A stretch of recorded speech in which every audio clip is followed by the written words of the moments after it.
Assalamualaikum teman-teman, apa kabar? Kembali lagi bersama Kembali lagi di channel Cerita Maryam. Jadi untuk sekarang saya lagi happy banget karena saya bersama suami dan anak-anak bisa berkumpul lagi. Kemarin di Medan, sekarang udah balik ke kandang sendiri di Bogor. Nah, sekarang tinggalnya di Bogor, teman-teman.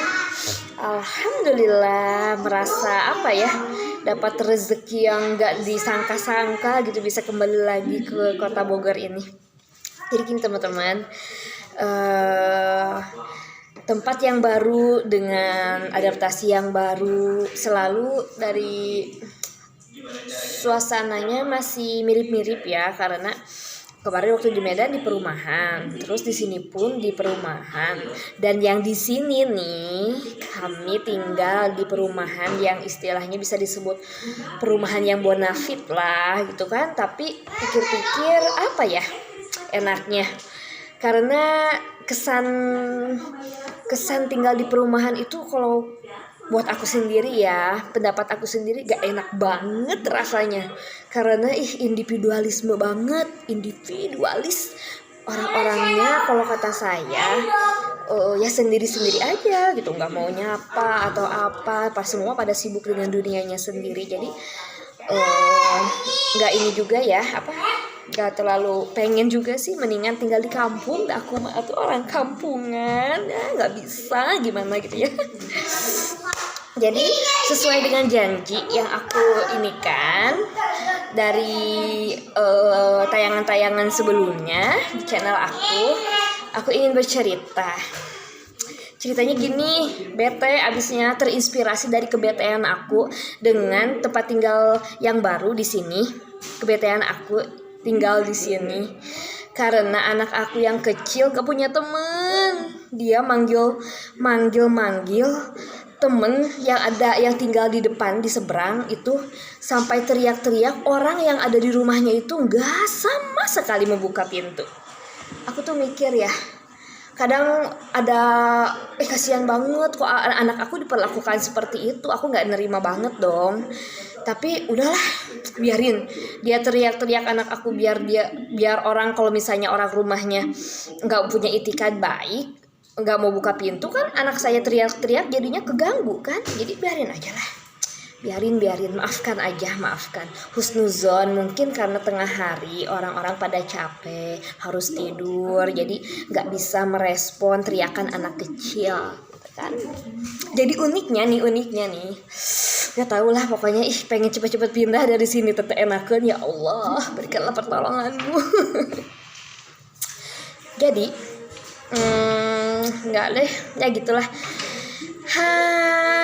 Di sini ceritanya, di sini orang lebih mampu beli mobil dibandingkan beli rumah. Rumah segede uprit, mobilnya minimal 2. Jadi ceritanya kalau punya mobil, parkirnya itu di pinggir jalan, saudara-saudara, ngalangin mobil orang lain untuk lewat. Jadinya ya ini juga sih. Ada yang mobilnya sampai 6, tapi orangnya itu nggak tahu kerja apa. Kerjaannya di rumah aja. Oh, mungkin saya tuh berpositif thinking. Oh, dia mungkin memiliki showroom. Di showroomnya nggak ada gitu kan tempat buat naro. Jadinya ya udah ditaruh di situ aja. Terus si mobilnya tuh nggak pernah dipanasin. Coba, kan sayang ya. Kalau aku misalnya aku mau beritikat baik nih, aku tanya nih, pengennya sih ke orang rumah itu, Bu, mobilnya direntalin nggak? Aku mau mau ngerental mobil, lumayan kan mobilnya. Ada Jazz, ada Pajero Sport, ada Jeep, ada ini, ada itu. Pokoknya mobil off-road semuanya ditempel-tempel gitu di rumah. Masya Allah, begitu hebatnya gitu ya, bisa sebanyak itu gitu kemampuan untuk membeli mobil. Sedangkan kami, ya Allah, belum bisa membeli mobil. Sedih sekali. Bikin rumah aja belum gitu ya, karena kami adalah kontraktor ya. Kita itu kontraktor. Kontraktor itu banyak duitnya. Kontraktor, tukang kontrak. By way-nya ya, kembali ke tema awal, kembali lagi ya, tidak lari kemana-mana. Aku pengen curhat tentang mental illness. Ketika kalian mendengarkan mental illness tuh apa sih? Gitu kan? Kalian kayaknya nyir-nyir banget gitu, kayaknya skeptis banget gitu kalau sudah dengan namanya orang skizofrenia, bipolar, apa gitu kan, sibil atau apa. Kayaknya takut banget rasanya itu tuh adalah sebuah aib yang gitu. Amit-amit jabang bayi gitu kan. Kayak tapi rasanya kalau menurut saya pribadi ya, menurut pengalaman pribadi, pendalaman lewat perasaan gitu, kayaknya setiap orang memiliki mental illness-nya sendiri-sendiri deh. Iya nggak sih? Cuman dengan kadar yang berbeda. Kalau gini nih ceritanya ya, mental illness itu gangguan terhadap sikap kita, masalah terhadap sikap psikis kita gitu kan. Dan itu bukan penyakit, itu hanya gangguan saja. Jadi bukan sesuatu hal yang harus ditakuti, terus bukan sesuatu hal yang harus dicemasi.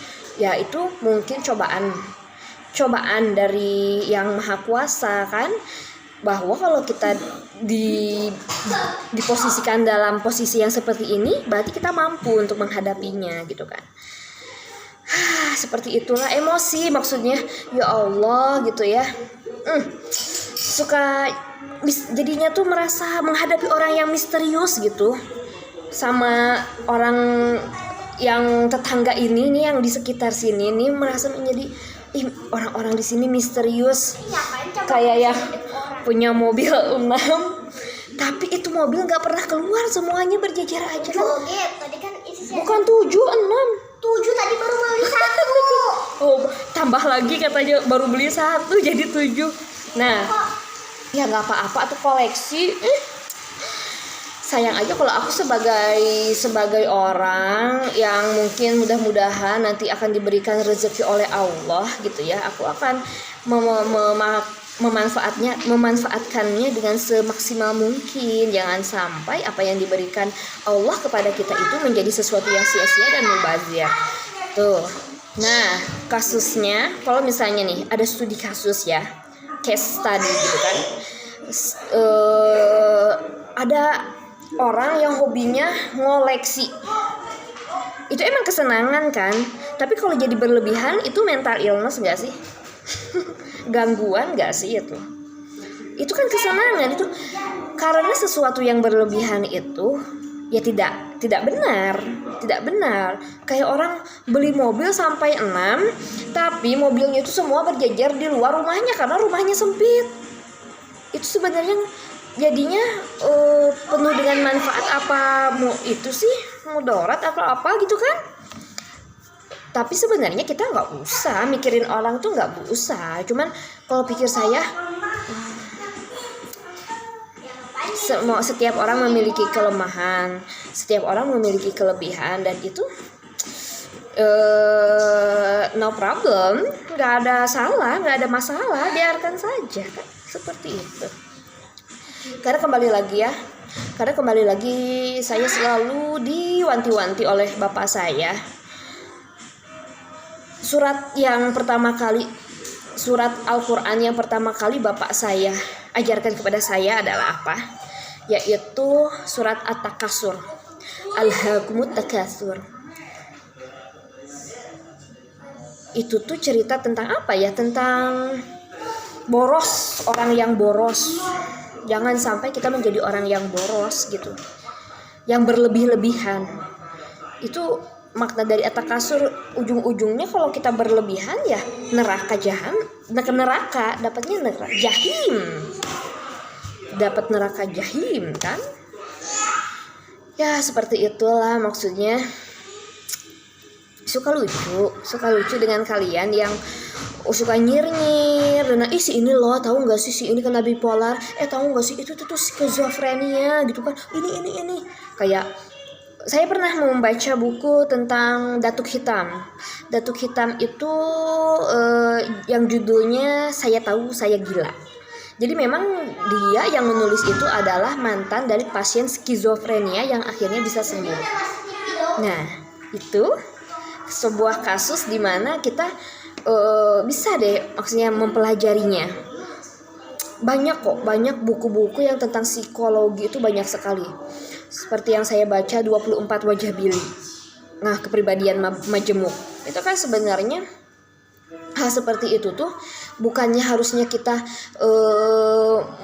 memberikan apa ya namanya itu, iya nyir-nyir gitu ya, ngebully atau apa, itu kan sebenarnya salah ya. Kita sebagai manusia, saya melihat itu kok empati orang itu terhadap aware-nya gitu, kesadaran untuk ini peduli itu udah berkurang gitu, maksudnya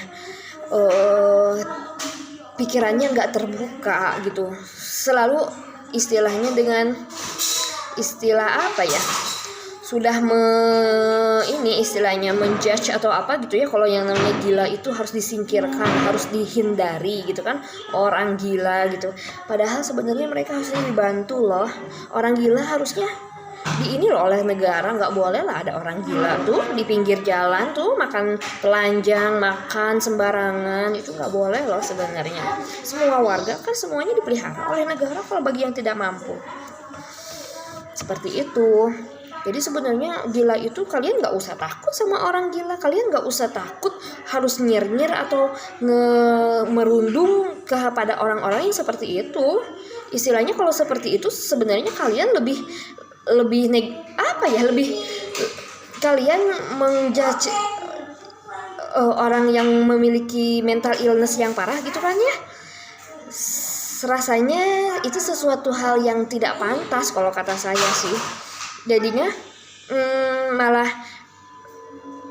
orang yang seperti itu lebih parah dari orang yang sedang dia cibirin, dia nyiri-nyirin gitu kan. Seperti itu sih kalau kata saya.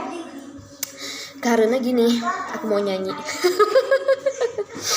Sebelumnya tak ada yang mampu di kehidupan yang gelap ini. Sebelumnya tak perlu membagi kisahku, tak ada yang mengerti. Sekarang kau di sini, hilang rasanya segala bimbang tangis kesepian. Abaikan tangan. Kau buat aku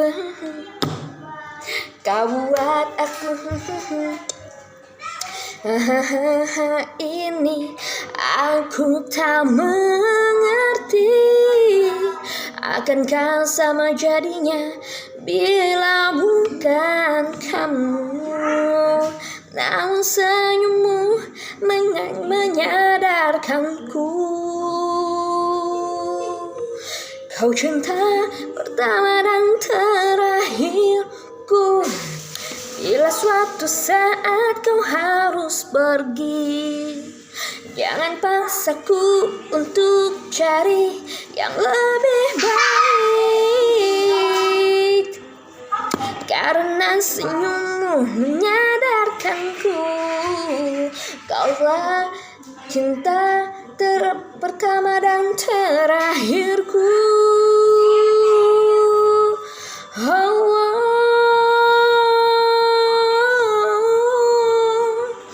Sekarang ku sanggup walau ku tak mau berdiri sendiri tanpamu.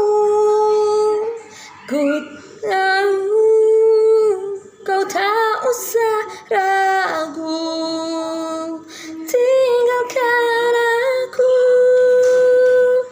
walau memang harus begitu.